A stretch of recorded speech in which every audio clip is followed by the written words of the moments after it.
Olá, meus amigos, tudo bem com vocês? Por aqui, professor Conrad, e hoje a gente vai falar sobre o coronavírus, um vírus novo que surgiu recentemente na China. Mas logo após a vinheta.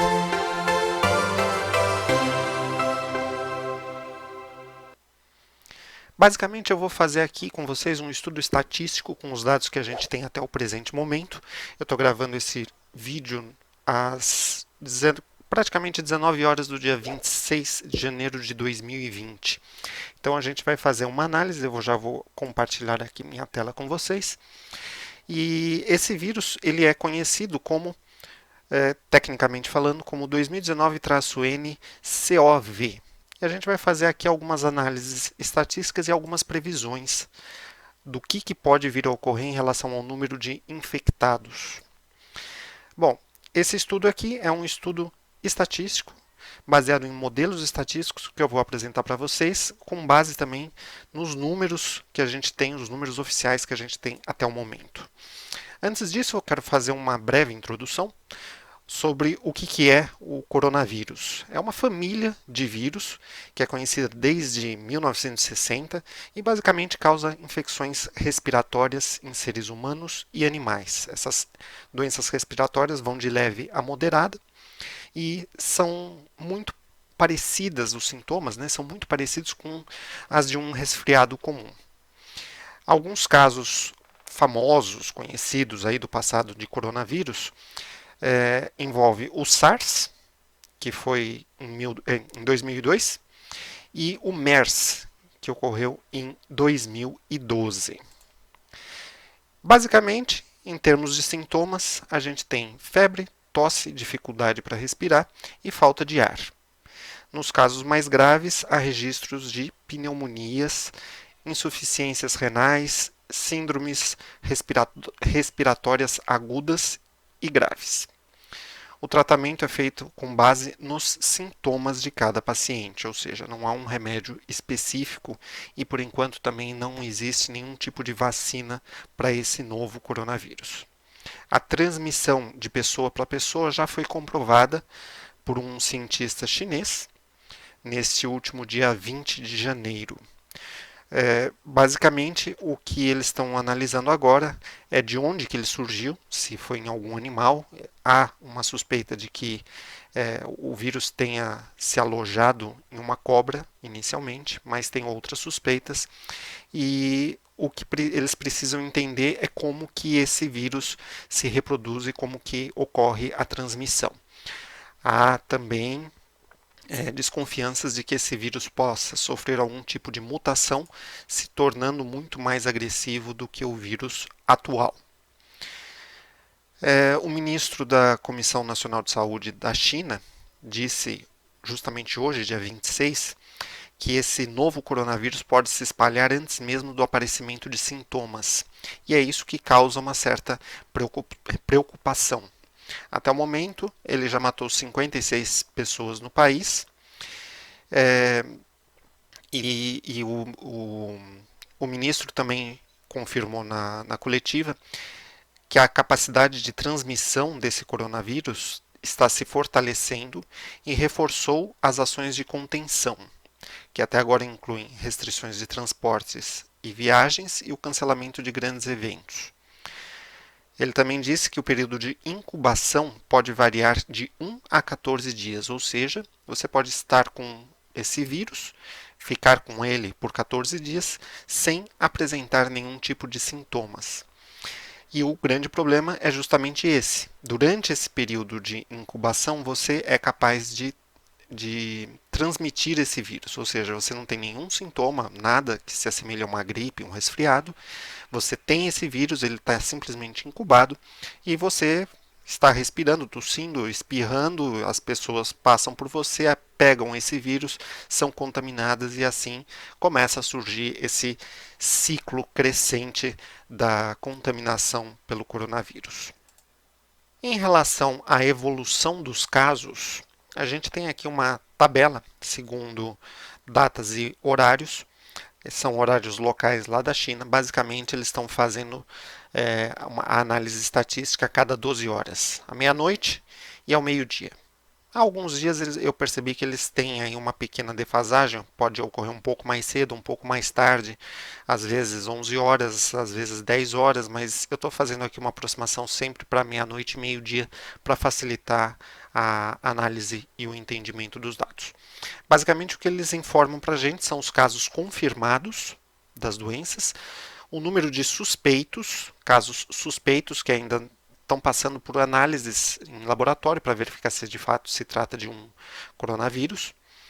Então, por isso que essa coluna aqui pode aumentar ou diminuir. Tá? Essa coluna de casos confirmados só aumenta, assim como as colunas de mortes, que é essa última, e de pessoas que se recuperaram, que foram tratadas e curadas. Então, basicamente, a gente vê que na última medição realizada, que foi agora em torno do meio-dia, deste dia 26, em torno do meio-dia, sempre lembrando, o horário local lá da China, 56 mortes. Tá? Esses dados aqui vocês podem acessar através deste site aqui, que é o site do CSSE. Nesse site aqui, eles dão algumas informações de como que surgiu o vírus, e clicando aqui você vai abrir um mapa interativo. E nesse mapa você tem aqui o número de mortes, número total de casos, um gráfico aqui mostrando os casos da China em outras partes do mundo. Esse gráfico aqui é interativo, você pode se aproximar, você pode arrastar, então você consegue clicar sobre algum local e ter informações detalhadas sobre o que ocorreu nesse local, em termos de confirmados, suspeitos, recuperados e mortes. Dando um zoom out, você também consegue ver outras partes do mundo. Por exemplo, aqui a gente tem a França, tem aqui na Austrália, tem aqui em Tóquio, no Japão. A gente tem também aqui nos Estados Unidos, né? Opa, aqui eu não tinha visto. Surgiram mais 2 pontinhos. Até ontem eu tinha olhado, só tinha aqui em Seattle e Chicago. Agora apareceu em Toronto e Los Angeles também. Por enquanto, aqui no Brasil, nós não temos nenhum caso confirmado nem suspeito. Né? Não tem nenhuma indicação oficial com relação a isso. Muito bem. Então, a partir dos dados fornecidos por esse site aqui, eu realizei o levantamento dessa tabela, e a partir dessa tabela, em especial desses casos confirmados aqui, eu comecei a fazer algumas análises estatísticas, as quais mostrarei para os senhores. Então vamos lá. Inicialmente a gente tem aqui um gráfico descritivo, tá? A gente não está fazendo nenhum tipo de previsão aqui. É a base, todos os modelos eu acabei trabalhando em cima desse gráfico aqui. Percebam que aqui embaixo a gente tem o período são valores inteiros.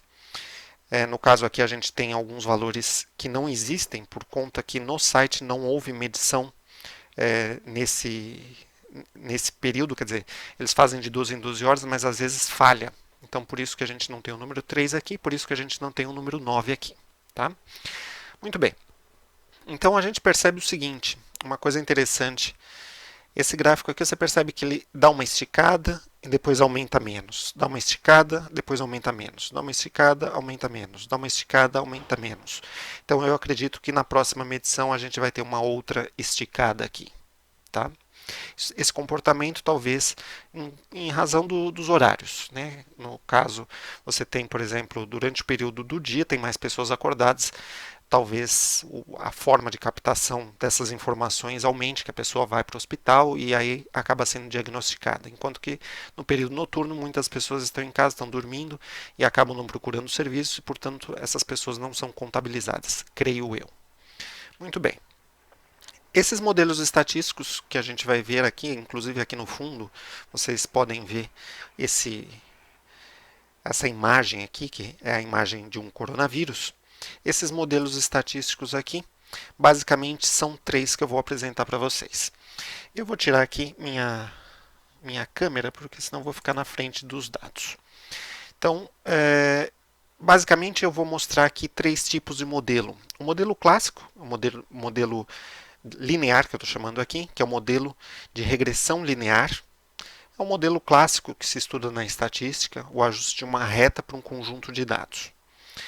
Esse modelo aqui, aparentemente, ele tem um ajuste muito bom, um R quadrado de 96,13%. Basicamente, o que significa o R quadrado?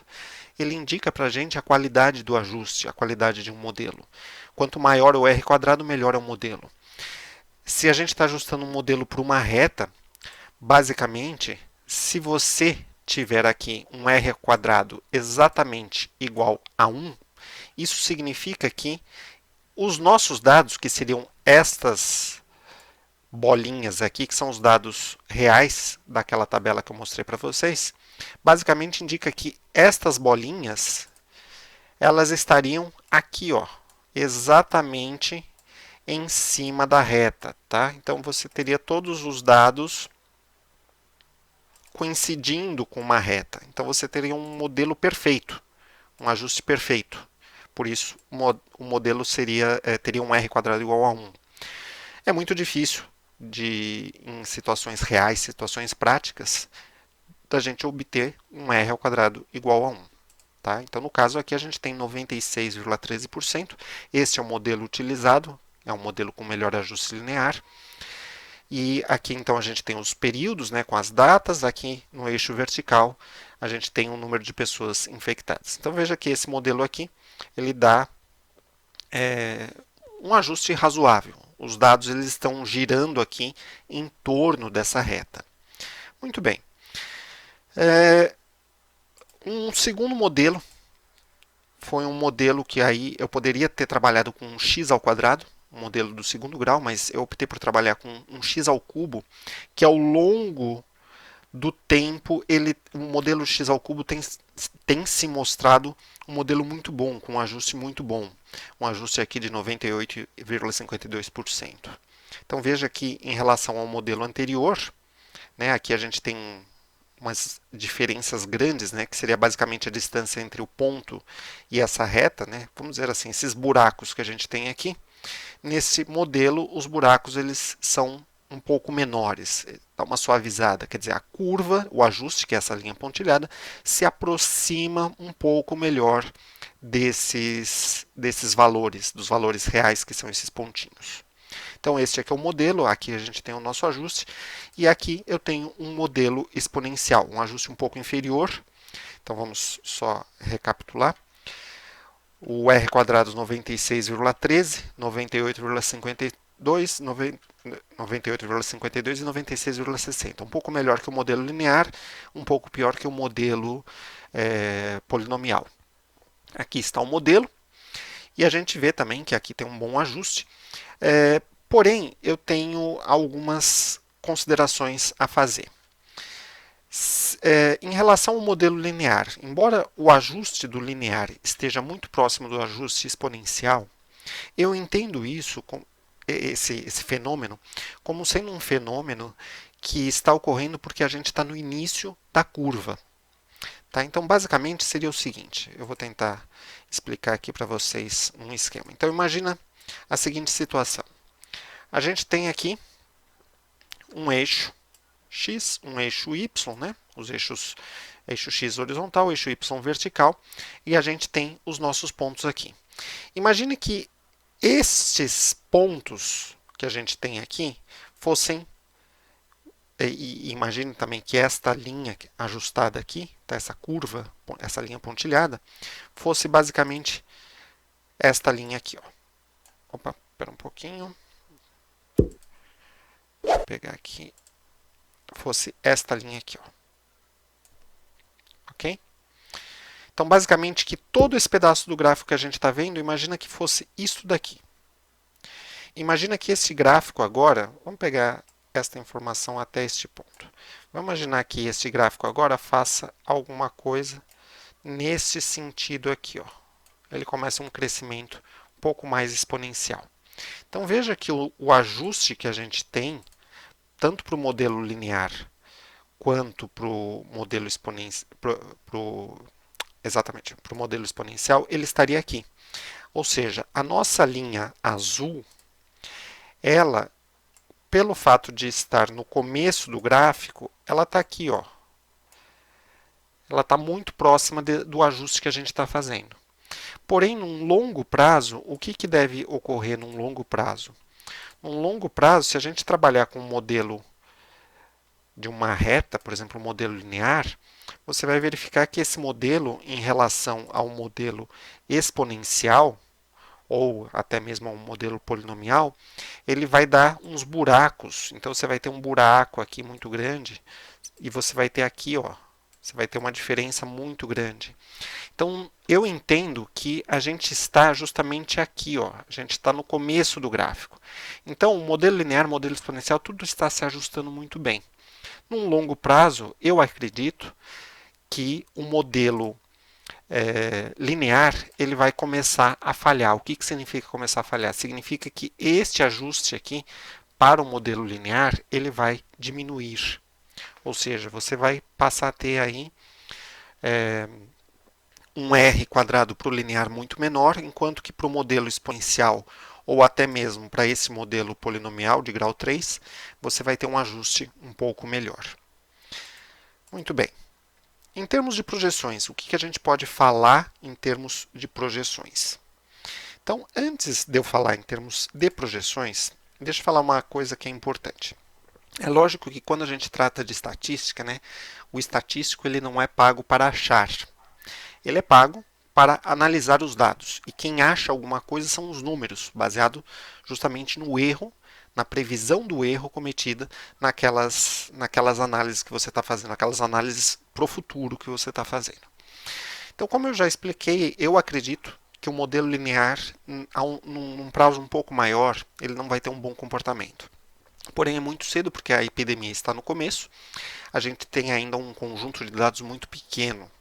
O ideal seria a gente ter pelo menos aí uns 30 valores para começar a ter um ajuste com uma qualidade, uma assertividade um pouco maior. Em relação ao modelo exponencial, ele praticamente é o meu preferido. Tá? Aí, óbvio, como eu estou falando, é uma opinião minha. E por que o modelo exponencial é um modelo que me agrada para esse tipo de situação? Porque a gente sabe que, basicamente, aumento populacional, incremento de uma população, se ocorre através, de modo geral, de modelos exponenciais. Os modelos exponenciais se ajustam muito bem ao crescimento populacional e isso se aplica principalmente a vírus e bactérias, que seria a velocidade de reprodução. Né? Ou seja, basicamente de 1 você gera 2. Então, se você tem 2, você gera 2 aqui, você passa a ter 4. De 4 gera 2, 2, 2, 2, você passa a ter 8. Então, isso daqui seria um modelo exponencial, né? Um modelo de uma potência aí, 2 elevado a x. Mas o modelo de potência, no caso aqui desses dados, não se ajustou muito bem. Então, esse modelo exponencial teve um ajuste de uma qualidade bem maior. Ao mesmo tempo, a gente não tem os vírus se reproduzindo de forma livre e solta. Né? Você tem as pessoas, o vírus está tentando se reproduzir, quer dizer, a população está tentando aumentar, mas ao mesmo tempo você tem as pessoas trabalhando no combate a esse tipo de reprodução, ou seja, com medidas de profilaxia. Por exemplo, o uso de máscaras. No caso da China, a gente está aí no ano novo chinês, o ano novo lunar, né? E as pessoas não estão comemorando, quer dizer, está tendo isolamento, comércio fechado. Então, isso pode afetar a qualidade do modelo e pode afetar o bom desempenho, vamos dizer assim, do vírus. O vírus passa a ter um desempenho prejudicado, quer dizer, o crescimento dele não é tão bom. É meio até estranho falar isso, né? Estamos prejudicando o vírus, mas eu estou analisando do ponto de vista da reprodução.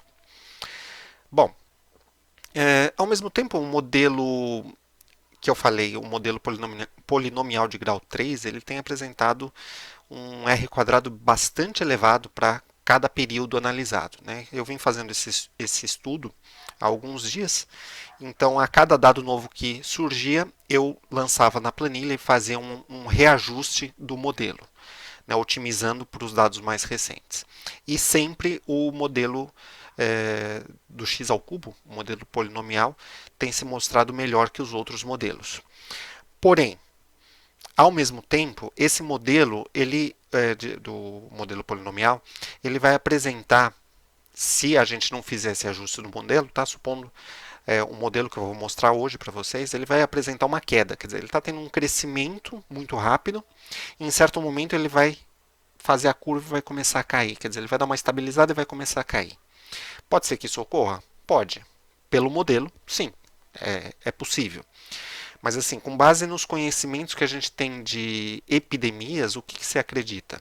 Ainda mais que ainda não se tem uma forma, não tem uma cura, né? É só um tratamento das pessoas e não tem vacina ainda. Então, eu acredito que nesse estágio inicial, esse vírus ele vai gerar um boom.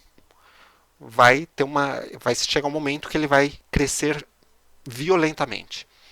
O que o modelo do x ao cubo não mostra para a gente, o modelo linear mostra de forma mais branda.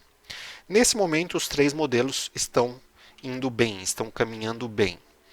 Então, eu quero mostrar para vocês aqui como que eu fiz esse estudo. Basicamente, eu estou fazendo as estimativas utilizando um intervalo de confiança de 95% para o número de infectados.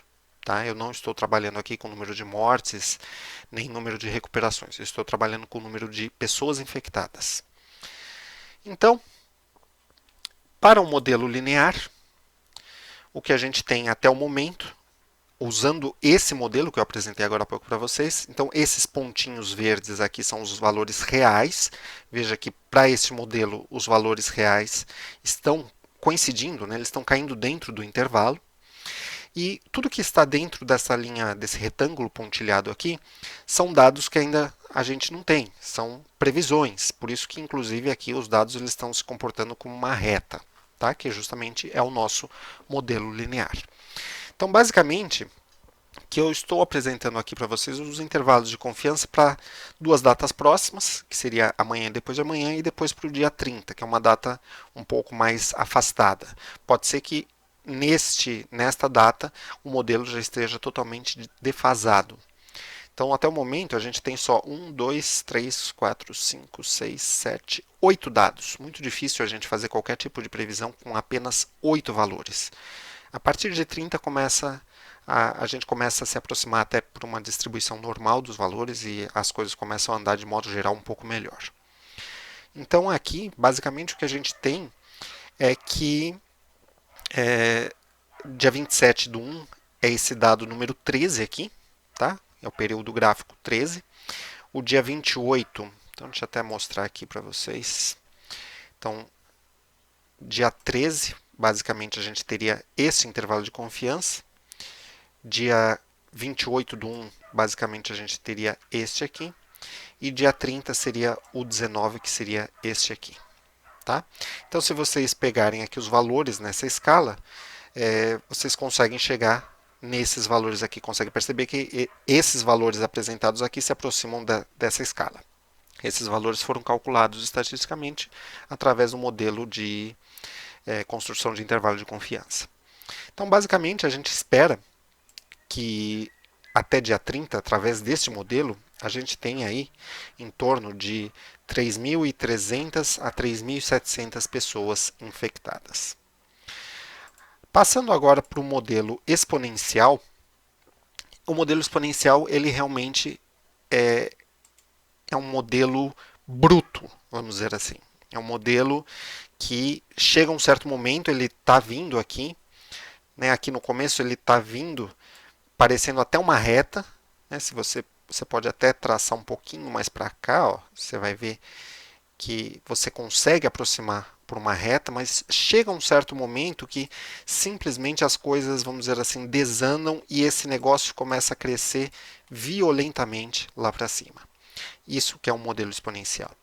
E esse modelo exponencial, do ponto de vista do vírus, é muito bom, do ponto de vista das pessoas, é muito ruim. É aquele boom que pode surgir, né? Do nada você tem aí um crescimento absurdo da quantidade de pessoas, por esse modelo podendo chegar até aproximadamente 13.500 pessoas infectadas. Veja que pelo modelo exponencial, comparado com o modelo linear, a diferença aqui nos primeiros dias, né, de projeção no modelo, aqui no máximo 2.500 para amanhã, 2.950 para depois de amanhã, aqui a gente já tem um aumento significativo. né? Veja que o máximo desse modelo linear 2.500, o mínimo aqui são 3.000 pessoas. Então esse aqui é um modelo bastante agressivo de análise dos dados. A gente não sabe como que o vírus vai se comportar, né? São só análises estatísticas, mas baseado nesse modelo, sim, temos aqui uma previsão lá para o dia 30 de algo em torno aí de 10.000 pessoas, pelo menos, infectadas. Agora, um modelo que vem se comportando muito bem, porém ele apresenta esse problema aqui. É um modelo que tem tido uma alta taxa de acerto, então ele tem acertado basicamente aqui muito bem. Porém, dentro dessa caixinha azul aqui, veja o que está acontecendo. O modelo que estava subindo, de repente ele vai sofrer aqui, mais ou menos nesse período aqui, ele vai sofrer uma inflexão e do nada, né, estava subindo, de repente, sem motivo nenhum, vai começar a cair. O modelo ele foi desenhado dessa forma para melhor se ajustar a esses dados iniciais. É o que eu acredito que ocorra? Nesse primeiro momento, não. Pelo fato de não se ter vacina, não se ter nada para trabalhar de concreto ainda, eu não acredito nessa redução. O modelo diz que irá reduzir, ou pelo menos dar uma estabilizada. Então, de qualquer forma, a gente está analisando aqui só os valores, né? Você pode ver que aqui a gente tem para amanhã uma previsão aí entre 2.300 e 2.700 pessoas, para depois de amanhã esse número vai de 2.500 a 3.000 e quase 3.100 pessoas. Como é um modelo que até o momento vem se comportando bem, eu acredito honestamente nesse modelo, pelo menos por enquanto. Tá? Para este início aqui, veja que esse modelo aqui, ele está, de certa forma, de acordo com esse modelo linear. A gente tem aqui 2.500, 2.900, aqui 2.700, 3.000. Quer dizer, os valores estão relativamente próximos do ajuste linear, que também tem tido um bom comportamento. Porém, eu acredito que, passado um prazo um pouco maior, o número de infecções tenda a crescer de forma exponencial. Mas é aquela história, a gente não tem como afirmar nada por enquanto, a gente ainda tem um conjunto de dados muito pequeno para uma análise estatística e a gente também não sabe como que vai ser o comportamento das pessoas. A gente não sabe exatamente como que as pessoas vão se comportar em reação a esse vírus, ou seja, medidas que o governo possa tomar, por exemplo, a China já anunciou que uma das previsões é que decretem, porque lá no ano novo lunar eles ficam uma semana de férias, né? De férias não, eles decretam uma semana de feriado. E o governo chinês já pensou na possibilidade de jogar mais uma semana. Então, ao invés de uma semana, você passaria a ter 2 semanas, 15 dias praticamente aí de feriado, para reduzir o número de pessoas nas ruas e tentar prevenir e diminuir aí o número de infectados e, com isso, tentar ganhar um tempo um pouco maior nas pesquisas científicas e nas descobertas. Então, como tem esse fator que influencia os dados estatísticos, né, a gente não está analisando simplesmente para um objeto, que seria o vírus, e sim você está analisando para uma relação, né, uma convivência vírus-pessoa, esses dados, sim, eles precisam ser ajustados periodicamente para melhor representar o conjunto, para melhor possibilitar, a partir do conjunto de dados que a gente tem, fazer uma previsão para um futuro, pelo menos para um futuro próximo. Tá? Mas assim, se a gente for pensar em termos do crescimento seguindo esse modelo exponencial que hoje eu apresentei para vocês, o número de pessoas contaminadas até o final do mês de fevereiro passará de 1 milhão de pessoas. Tá? Então vamos aguardar. Aí depois a gente vai fazendo com base nos novos dados, a gente vai atualizando e vai vendo o que está acontecendo com o nosso modelo e eventualmente vai reformulando o modelo, ajustando para o novo conjunto de dados que a gente tiver. Eu espero que vocês tenham gostado. Se você gostou, não se esqueça de deixar o seu like, isso vai ajudar o canal do Professor Guru a crescer. E se inscrever aqui no canal. Assim que você se inscrever, clica lá no sininho para você receber as notificações e ficar sabendo dos próximos vídeos que a gente vai publicar aqui no canal do Professor Guru. Espero que vocês tenham gostado, espero que vocês tenham um excelente final de semana, um resto de final de semana, um bom final de domingo, uma boa semana para todos vocês e a gente se vê no próximo vídeo. Tchau!